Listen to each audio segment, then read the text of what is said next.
What is up, guys? Welcome back to another episode of the My Player Career Mode. Hopefully you've all been enjoying the great weather we've had over the weekend, unless it's been rainy when you are, but hopefully you all had a good weekend as well. Let's get it completed in a good way with this My Player episode. So today, 4 games for you guys to watch, 2 of them in the Champions League. One of those games as well being against PSG, which is coming up right now for you all to enjoy. And if they can go toe-to-toe with PSG, West Ham, I think they've got a good chance of maybe getting out of the group and potentially doing some work in this Champions League. But we'll have to see how they play in this first one. And then we've got games against Fiorentina also in the Champions League, before games against Chelsea in the Prem, and also against, I forgot who the other team is, which is bad. Oh, Man United, that's it. So, massive episode because, of course, Ben's parent club being Manchester United, he's going to get to play against them today as well. Chelsea as well in the Premier League, tough opponents. It's just 4 really tough games. So that's the PSG side, as you can see. Back 4, midfield 3, and the front 3 that they've gone with. Neymar, Belotti, and Malcolm up their front 3. How cool is that for a front 3? Honestly, I would love to have that, but instead for West Ham, they've gone with their 4-5-1. Ben just in behind the striker. And we'll see how it's going to pan out this one. Inside the first couple of minutes, it was actually the better start for West Ham here. PSG didn't really get going at the Park des Princes in this opening kind of few minutes. And it was actually Ben setting up the first goal as well. Zivkovic at the back post, putting that one away to make it 1-0 to the visitors. And highlight what was a very good and fast start indeed for West Ham. So for those guys, they were looking to come here and potentially maybe prove a point. As I said, if they can go toe-to-toe with PSG, then there's no reason why when they get through to that Champions League knockout rounds, they can't cause a few heads to stir. So great work from Ben actually to set it up. And then, as I said, the finish as well at the back post was lovely from Zivkovic, just about squeezing it underneath the crossbar, but too far away for Areola to do anything in the goals. I've probably butchered his name, but nevertheless, carrying on. And there is the opener from this one, but it didn't take PSG all that long to get themselves into the game. And after that, it was pretty much the PSG show. They controlled most of the play, had most of the possession. And in the 35th minute, after West Ham stole the ball back, I thought they were going to nick a second goal. As Ben takes it around his man and finds Zivkovic again. This time, though, his finish was just poor. I don't know what went wrong with him. He had to do better than that. You know, when you're through on goal there, you've at least got to hit the target. And he didn't do that. And it wasn't saved or anything. It was just a complete miss of the goal. And as I said, from that point forward, PSG pretty much took over. Second half beginning, Tierney on the ball. He finds its way through as he goes down the left to Neymar, who is, of course, PSG's danger man. Finding Dele Alli. Lovely play from these guys. Finds Belotti. Eventually, the ball goes back to him after an unlucky block was made. But the finish had nothing unlucky about it. What a sensational strike it was from the Italian. And it put PSG back in the game at 1 apiece here. Neymar is their danger man, but you know, they've got a few quality players. Belotti, Dele Alli, of course. We know all about Dele Alli, and of course, being an Englishman. We've seen Ben take his spot at Spurs and take his spot in the England side. But Belotti is the man that found the equaliser for the French League club. And as we continue the game, unfortunately for West Ham, they were outclassed, simply put. Verratti here, 80 minutes in, 10 minutes left of this one. Again, it's a similar goal to the first one. The ball just bouncing all over the place and finding its way back to a PSG man. This time it's the turn of Dele Alli, who puts PSG 2-1 in front. Very similar to the goal from Andrea Belotti in the earlier part of the game. This time, though, it's the goal that puts them 2-1 in front. So West Ham had a good start, but they ultimately were outclassed by what was a better PSG side. And 3 minutes from time, to add more insult to injury, Belotti goes down very, very easily there. Didn't really feel it was a free kick, but the referee gives it. You can see Ben realises what's going to happen, tries to get himself on the line, but the free kick is inch perfect from Verratti.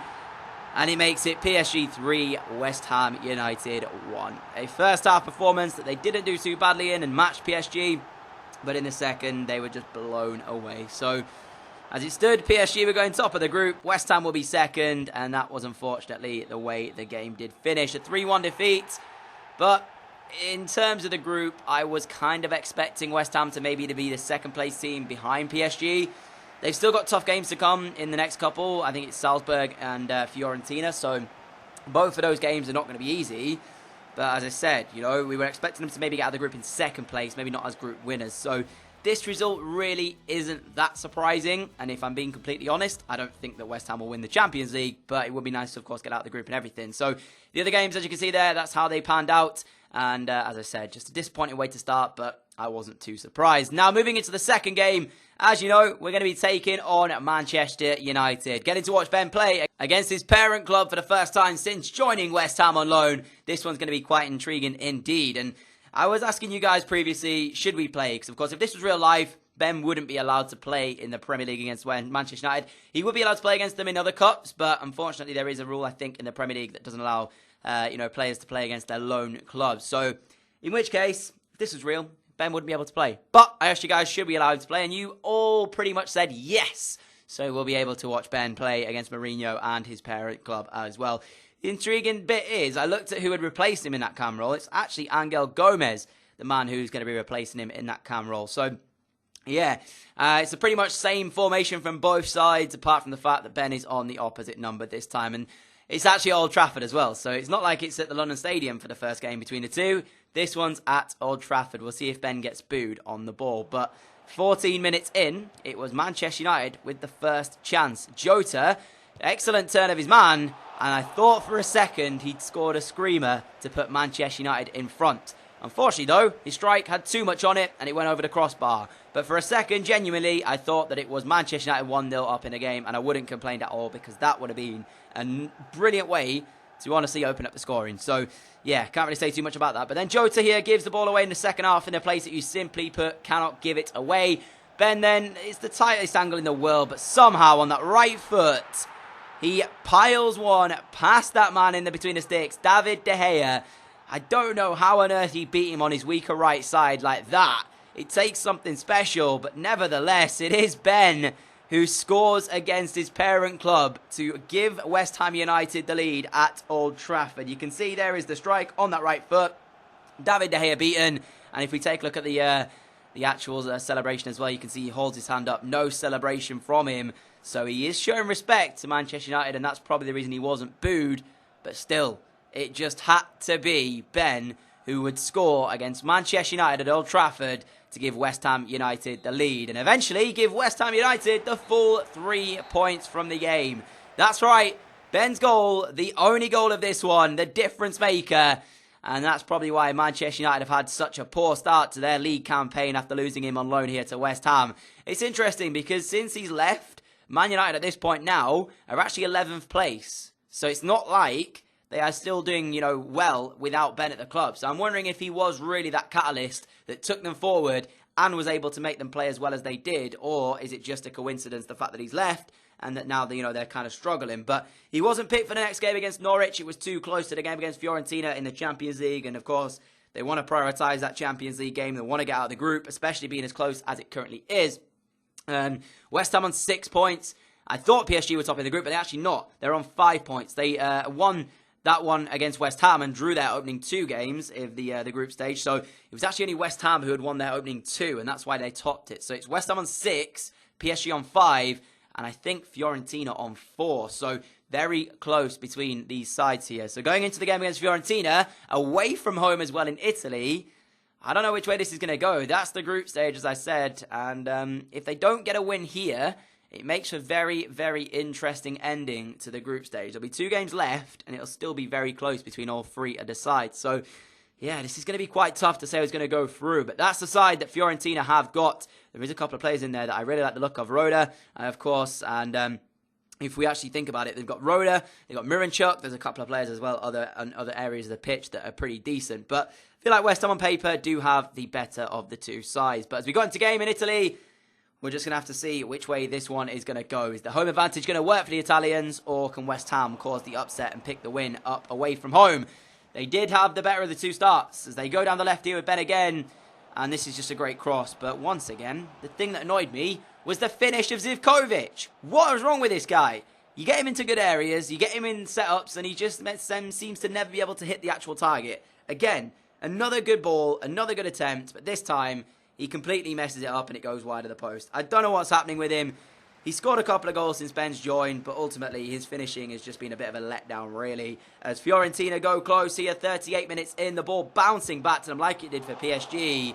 But take a look at that from a save from our goalkeeper, Silisson. What a stop it was. Quite simply put, one of the best goalkeeping saves so far we've seen at this West Ham team. Ben then going close just before half-time with a header. But again, not being able to find the actual target. Goes over the top of the crossbar and unfortunately didn't drop underneath. And that's something that's frustrating because they should be able to hit the target. I don't know why so many of these shots are going off target and not actually being in between the sticks. So, again, a frustrating game, but it was a 0-0 draw. It wasn't a defeat, so you can say at least they didn't lose the game. But for the actual group stage, it keeps it as close as it was before. So, these sides will not meet each other again. Fiorentina won't play against West Ham, so the only two games left for both sides now is PSG and Salzburg. So, we'll see. They're going to have to probably, I would say West Ham are going to have to probably beat Salzburg and maybe draw against PSG to try and get out of the group. I think that's going to be the way they have to do it in order to get out. We'll see how it's going to pan out, but of course we want them to get out of the group. We want to see Ben playing in the knockout rounds and maybe causing a few upsets here and there. The final game, though, coming at you for today's episode before I have to go out and work on this Sunday is at Stamford Bridge, where Chelsea would take on West Ham, as West Ham were looking to climb back up the table. And as it stood, victory here for West Ham United would actually move them up even further.